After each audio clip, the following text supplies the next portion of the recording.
Okay, now students see today we will study the latent heat. आज हम लोग पढ़ेंगे latent heat क्या होता है आखिर ये latent heat. The heat energy which has to be supplied to change the state of a substance. State of a substance मतलब क्या होता है? मान लीजिए वो सॉलिड में है तो लिक्विड में बदल गया, लिक्विड में है तो वो गैस में बदल गया, ये उसका स्टेट होता है. जिस तरह से जो है वाटर के 3 स्टेट होते हैं, सॉलिड में आइस होता है, लिक्विड में वो वाटर फॉर्म में रहता है और गैस में क्या बन जाता है? Water vapour, right.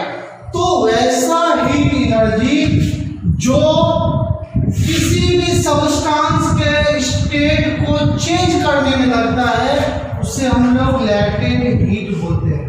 यानी मिनिमम से मिनिमम उतना एनर्जी जो उसके स्टेट को चेंज करने में हेल्प होता है या उसके स्टेट को चेंज कर देता है, that is known as the latent heat. That is known as latent heat.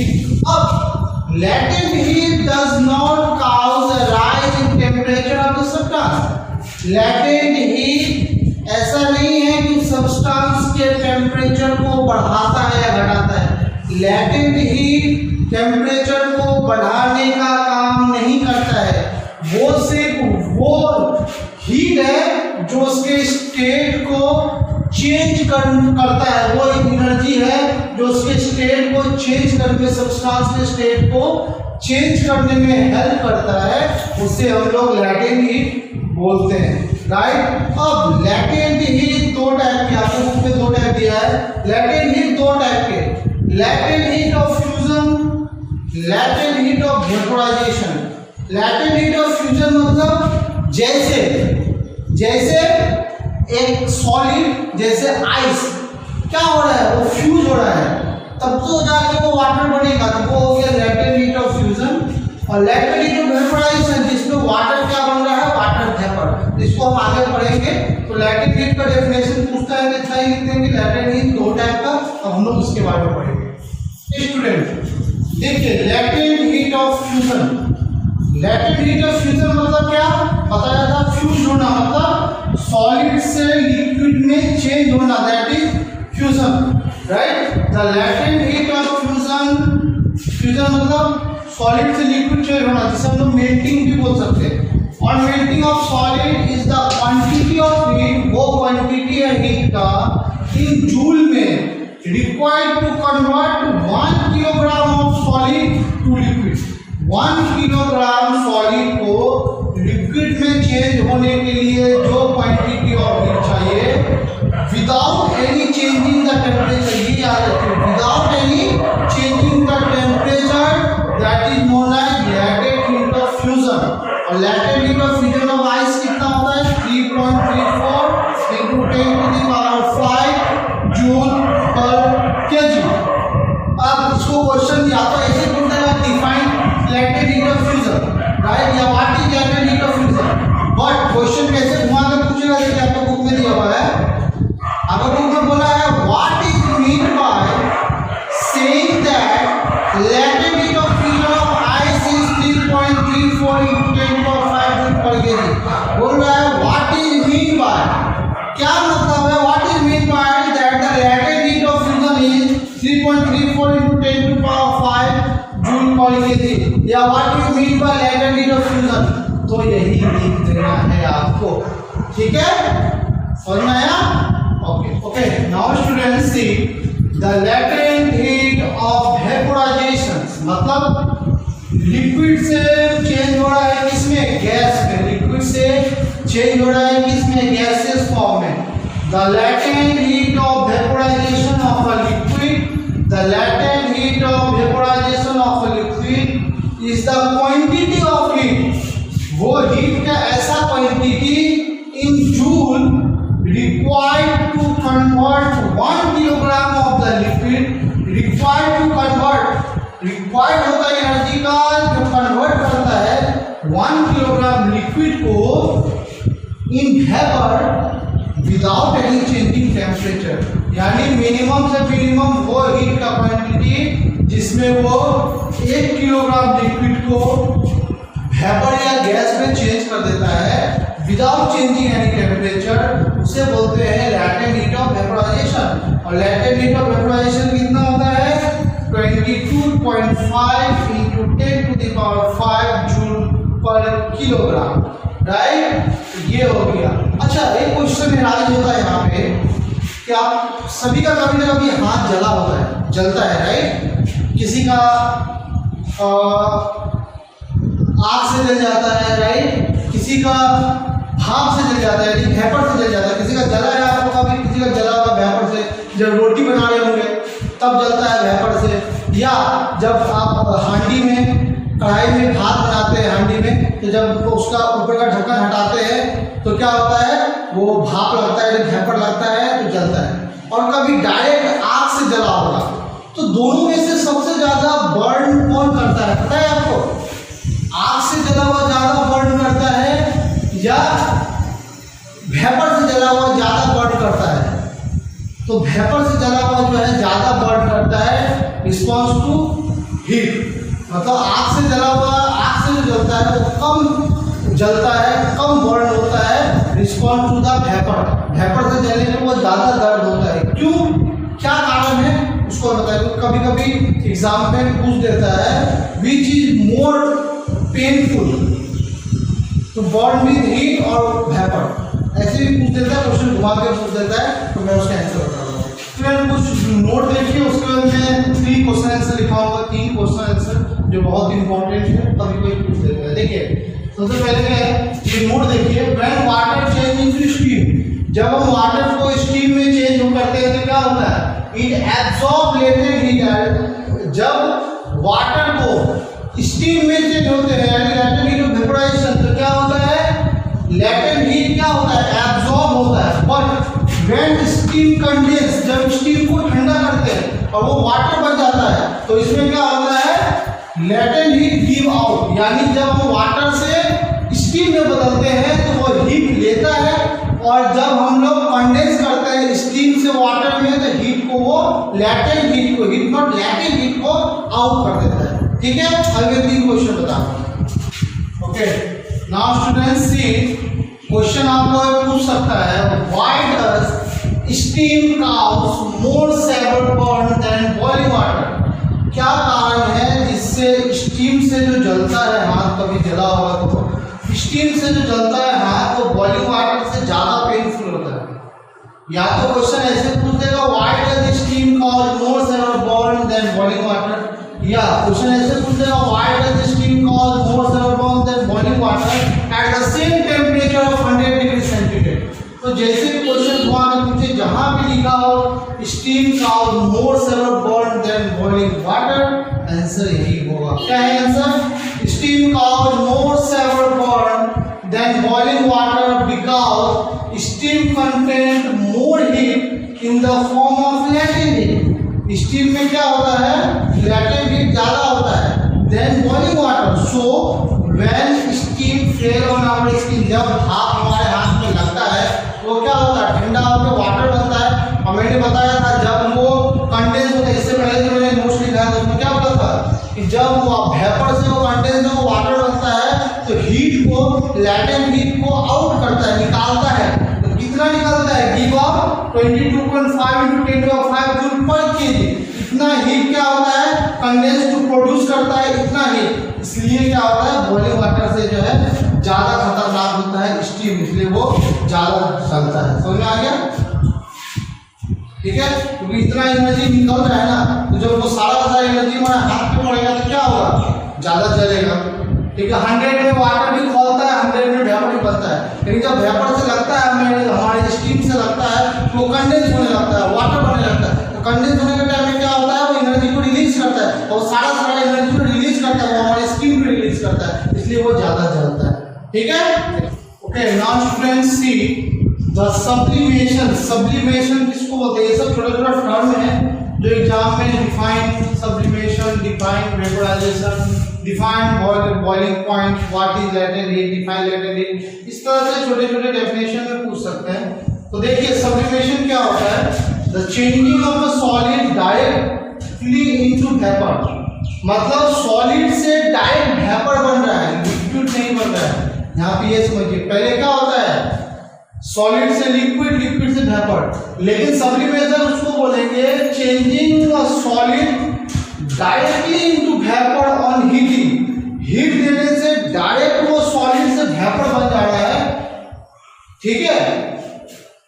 और अगर वेपर को कूल कर रहे हैं तो डायरेक्ट सॉलिड बन जा रहा है, यानी बीच का कोई प्रोसेस नहीं हो रहा है। मतलब क्या हो जा रहा है, जब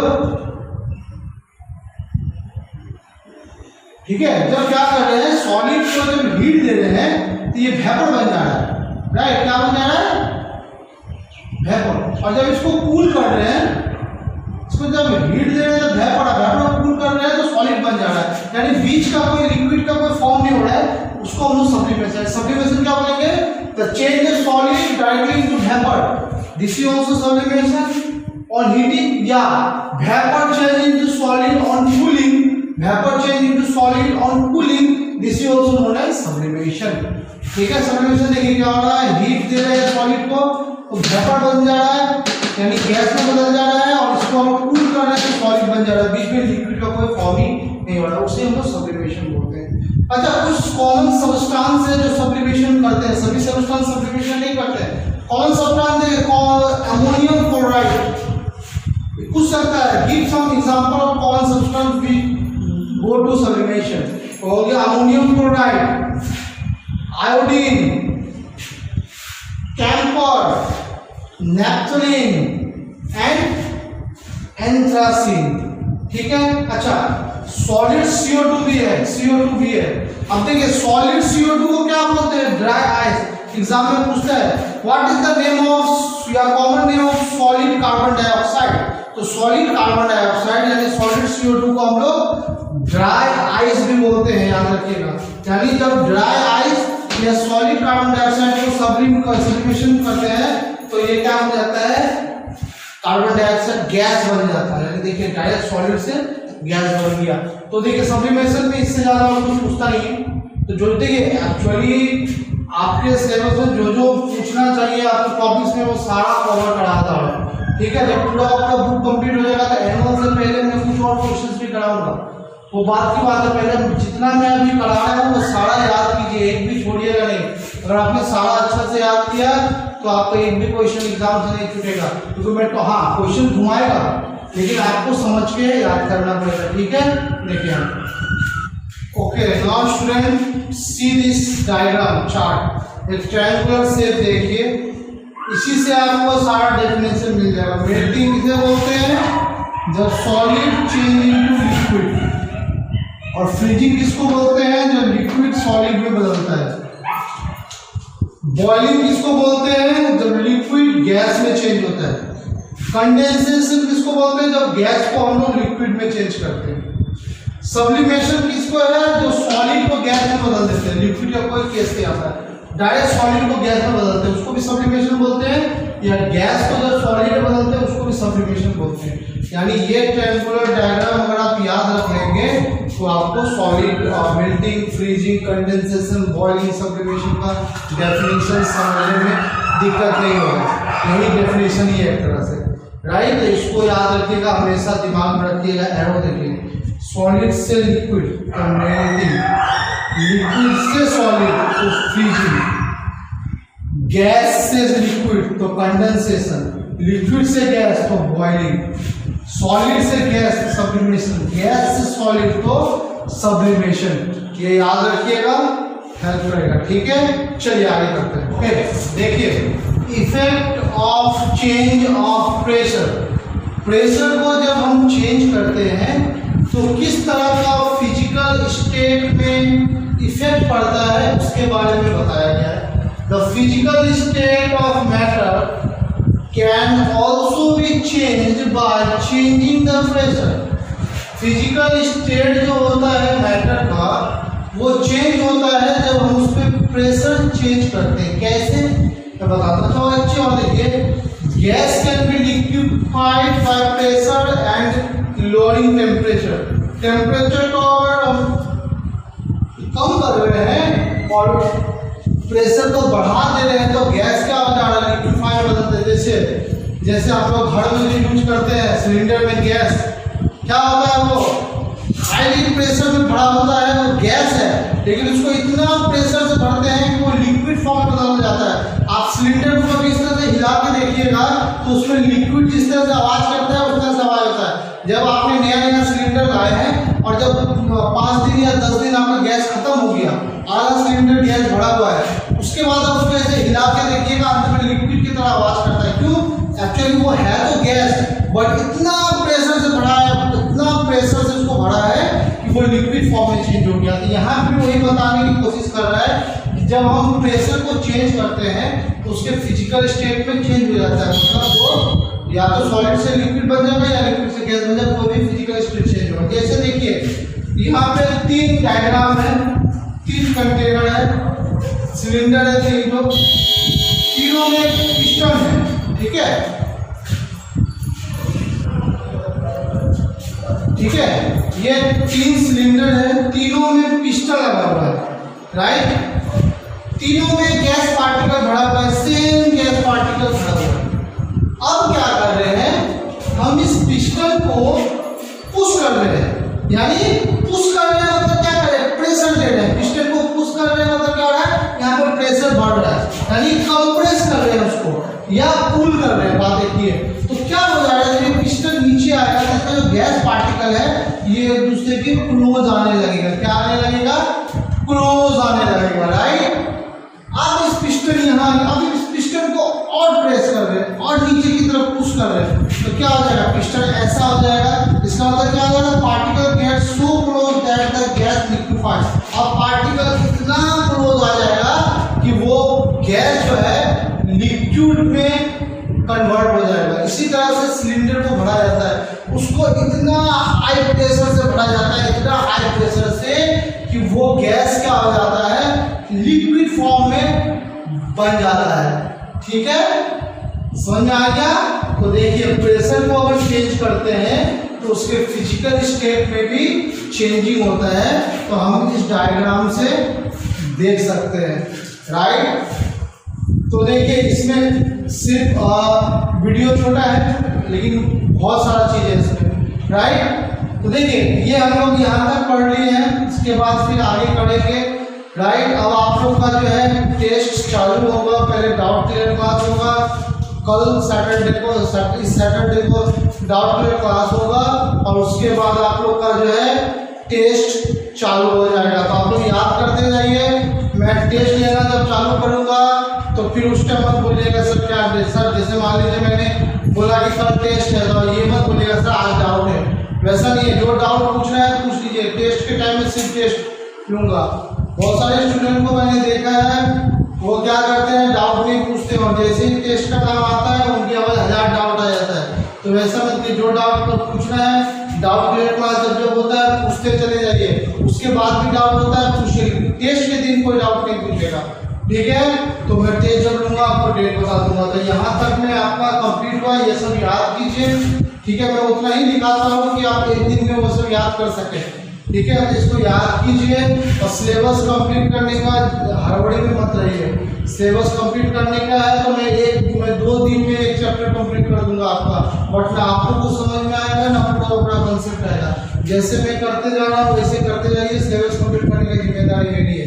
एग्जाम फाइनल एग्जाम से पहले सिलेबस कंप्लीट कर दूंगा, बट सब चीज़ कराते हुए छोड़ छोड़ के नहीं करा सकता ना, छोड़ के कराएंगे तो आपका ही लॉस होगा, ठीक है। दिखावा में मैं नहीं जाता हूँ, मैं दिखाने का काम नहीं करता हूँ कि मैं आपको दिखा रहा हूँ या आपके गार्जियन को दिखा रहा हूँ कि मैंने पूरा सिलेबस कंप्लीट कर दिया, बट अगर आप नोट्स देखेंगे तो अंदर में कुछ भी नहीं है, वैसा नहीं है। जो आप जितना मैं दिखा रहा हूँ सबको लिखिए नोट्स में और मुझे भेजिए, ठीक है। नोट्स लिख दीजिए, फोटो खींचिए और मुझे भेजिए, ठीक है। तो यहीं तक रखते हैं, नेक्स्ट क्लास में फिर आएंगे।